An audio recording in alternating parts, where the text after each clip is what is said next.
विलोबरुक के छोटे से गांव में ईवा नामी एक मुतजस्सिस लड़की ने अपनी दादी के घर के स्टोर रूम में एक पुराने खाक आलूद लॉकेट से ठोकर खाए।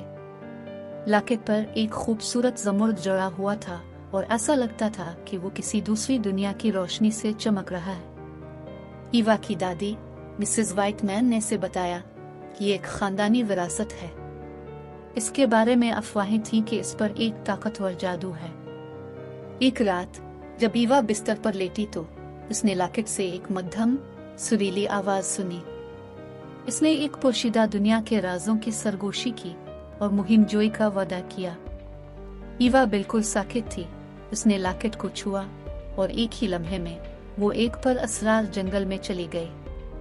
वहां इसका सामना बात करने वाले जानवरों और जादुई मखलूक से हुआ, जिन्हें एक कदीम जादू को तोड़ने के लिए इसकी मदद की जरूरत थी।